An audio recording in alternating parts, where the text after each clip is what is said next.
Yeah, exactly. What if we don't hit it off? I mean, it's so true. But no, he was such a, so cool because he's such a dog, offset, and then he can really snap into. Wow.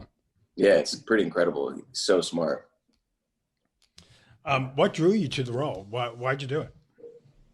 It's a good question. Like genuinely so many things. When I first read the script, I was just like, what the fuck is this? Like this is great. Like I really loved. I just loved it. I loved the humor in it. I loved the character. I loved the world. I thought it was really unique and weird and funky and like funny but so sweet, Yeah. and so good natured, and I really loved that it was like, to me, you read a script about a kid and a dog, going through trudging through a monster apocalyptic land to find his love, and you think like, well, this is like obviously like cartoon, like, so it was cool that we were, to try to make it live action too. I thought was like really ambitious, and I kind of like that, I was down for that like attempt, and honestly too, I mean, it was a really, really, just like tight and like fully filled out like script and worlds, Mm. so when you first read something like that, like you're just like, I think I was just really taken with everything about it immediately, and its originality and its kind of throwback sort of, it's not a movie that it gets made every day, Right.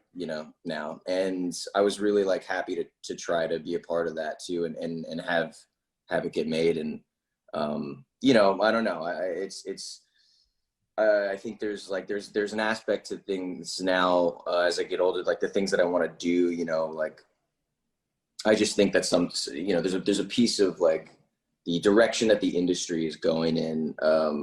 I think there's sometimes like I want to try to champion things that I think are kind of going away more and more, and Mm. I saw this as kind of one of those things, so really happy that like, I was a part of it, and that this movie got made. I would have been happy to see this movie get made even if I wasn't in it. You know what I mean? And just the character, when I read this character, I was just like, oh, this is so cool. This is one of those characters that like you read and feel so connected. Like I felt like I was like born to like play this guy. Mm. Like, and that's a really cool feeling too, as an actor, and you gotta jump on that. I think it's like a special feeling that you can't like take for granted. And Yeah, and it has possibilities to be a franchise. I guess so.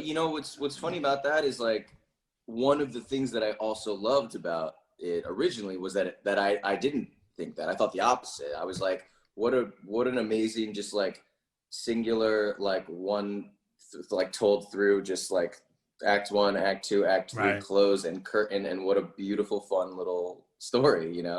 But then like, I guess, yeah, when I saw how like the movie ends and just the swell and the Yeah. voiceover, I'm just like, oh, it does. Wait, are they tricking me? Did they trap me? Right. Uh, yeah, I don't know. I don't know that. Yeah, a lot of people have been saying that to me, and I don't know.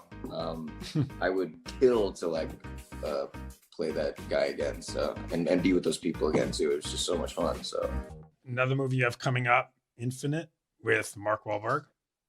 yes, they've So had to do their that, entire post production in quarantine. yeah. So tell me, I was going to ask you, how much did you have? Did you have to do all ADR in quarantine? How Yeah, much? actually, just recently, that's a good question. Just recently, I did it in my den over there. Like they send you a setup. It's funny too because it was like all ADR for I'm basically, just not to spoil anything, Yeah. just in one piece of the movie, and it's an action film, so it's like it's a lengthy fight sequence, and Mm. so all my ADR is like like all that kind of shit, like that you're just winging to. You don't really go to school for. Um, and my friend was here, and so he's just like in here, and I'm like, hey, I just got to do this thing for like an hour. Are you cool? And he's like, yeah, I'll just be here. And and he just hears me like for an hour, just like choking. At one point, I have to do this choky thing, so I'm literally just standing up to this mic, just going like. And like, it's so funny. I actually just gagged myself. I have a horrible gag reflex. So like the choking, always choking in ADR is really hard for me. But also I think effective because I really just go for it. You went for it. Just be careful. I don't want to be like call 911. It's like, well, he's on Zoom. Yeah, I'm yeah, not yeah. exactly sure where he is. Uh, After your accident, were you worried about doing action sequences? Were you worried about doing Of these fight course. scenes? Yeah, of Yeah. course. Yeah. Yeah, that was a really hard uh, comeback for me. That it was a long ride. I mean, look, I've kept this really like private for a long time. Obviously, people have asked me about it. I've definitely spoken on it before, but it was a really hard journey back for me, and definitely it completely rewired how I felt about, especially initially, coming out of recovery. I there was a moment where I didn't ever think I'd be able to even step foot on a set again, so Mm. it was it did truly kind of rock my world for a sec. It's something I'll always deal with. I think Right. I've really worked hard on dealing with that and kind of accepting sort of like and processing kind of what I went through, and it'll always be a part of me. I think that there's there's a piece of like anytime you experience something like that, obviously, ideally, you don't have to go through anything like that. But look, we all go through Right. these things in life. That was one for me. You come out of it the other side, and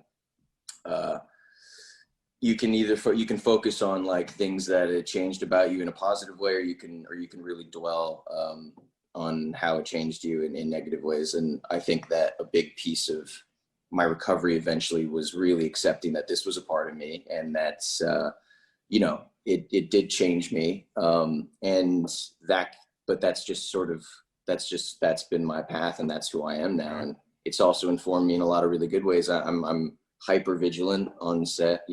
Whenever I'm putting a rig, I'm vetting every piece of that rig, and just so much more just really like dialed in and close with the stunt team that you're working with, rather than just sort of blindly putting your trust in other people's hands. Like ultimately you are your ultimate protector in those Right. circumstances, and especially on a set too.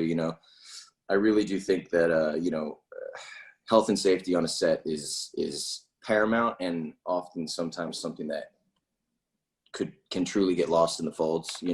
Right. Because I mean, I think just like in everyday life, people are like, oh, that can never happen to me. That can never happen to Exactly. me. We're going to Yeah. be fine. Yeah, exactly. There's an element of the make believe, and Yeah. there's also an element of, again, the blind trust thing. Everyone is an expert at what they do on a set. So, especially if you're younger, like I was about, I think I was Right. 24 when my accident happened. I was, I was just game. I was game. I loved what I did. Right. I loved being on set. It was my favorite place in the world. I loved my crew. Like my crews are my like families, my life, my Right. worlds, and I put my trust into them, and I think that was a piece of what made it so hard, having that so viciously and scarily broken for me one time, but, it's definitely something that I think, again, on a set, there's so much money at stake. It's all about time and rushing, and it really is important that sometimes, I think especially when I was a kid, you don't want to be, I was younger, you don't want to be the guy, especially the actor, who's like slowing things down or going, Right. let's really think about this, guys, which is like, think about what I'm saying. I mean, it's so fucked up that, Right. you ever even have to feel that way, but that is sort of set culture sometimes, and Mm. it really does take one person, and sometimes that has to be you, to kind of shift that energy and be like, no, let's fucking stop and let's think about this, or Right. someone's gonna get hurt. So, I'm thankful for that. I'm thankful for it in ways, how it's, it has definitely changed me in so many ways and made me kind of who I am today. And but yeah, definitely a long road on that. It's still going. I mean, it's ever Right. continuing. Does it change your priorities? In terms of what? What I do? When I think about the accident, and for me, I'm in recovery, Hmm. I'm sober. And for Hmm. me, my priorities change in the sense of like, if I could get through that, Hmm. I could get through whatever's thrown my way. Right. I see what you mean. So just in life, yeah. I mean, Yeah. yeah. It's well, like and I'm sure you. For me, it was very interesting coming out of recovering and feeling these things shift in me, priorities shift, Right. without me even having control over that. All of a sudden, you come out, and I remember for me a big piece of that too was like, I had friends like that were so dear to me that I had felt that I had like neglected for years, and all of a sudden Mm, like it was very like important to me to like to nurture those relationships, and wow. and to not like lose them, and yeah, I think that absolutely it completely rewires and restructures the way that you see your life, and you deem what's important to yourself, and going forward, like it does make those things clear. I think I came straight out of high school and I had this really cool like opportunity to like I randomly just I had never acted before, and I just randomly like auditioned for this show and got this show, and then like everything was, all these great amazing things were like happening, and I was just having like the time of my life, and like and I was like in love, and I was young, and I was working, and I felt good at what I was doing, and like just really cool. And I think that that's all great too, and that's all amazing to appreciate that. But I do think that there were things in my personal life that, yeah, I just kind of when I looked back, all of a sudden I was like, damn, I'm fucking 25, like I haven't seen these guys in years, and Right. Right. um, I do think that yeah, I mean, that's such a huge highlight of again a good piece of the recovery. Yeah. No, I mean, that's like you said, you could look at the experience and just go down that route of darkness and Yeah. negativity, which sounds even trite for this experience. Or Hmm. you could say, you know what, I've been through it. And this is like you said, it's part of your journey, it's part of what makes you a man. And Totally. take it and try to spin it as best you can. But like you said, it's always with you. That doesn't mean you don't understand the gravity of the situation. Absolutely. Yeah. And Yeah. again, the thing about it, of the thing that I always found most fascinating, and I also think that was instrumental in like understanding how to truly process this in order to get to truly recover, was the things that are truly out of your control, the things that are completely rewired in your brain, the things that are happening to you that like you feel like you're almost outside of your body observing, and you're like, who the fuck have I become? Like, what the fuck is going on? Right. And again, it'll always be with me even to this day. If I'm on set and I'm doing a stunt, if I'm in a rig, if there's some action going on, I am slightly, irritable. There is a degree Mm, of like anxiety in me, and I don't think there's ever not going to be. Obviously, like again, I really, uh, I really care about when I'm on set. Again, my crew is like everything to me, and I really care about it being a great environment for everyone. So I also like I have kind of been hard on myself sometimes when I've reacted in moments like that, mm-hmm. but you also got to like you have to forgive and understand kind of what has happened to you too, Yep. and people understand that, and I've definitely had moments, where like things like that are happening around me, and I don't even realize that why I am getting so upset, or something, and it's because it'll always, be with you. Be with you.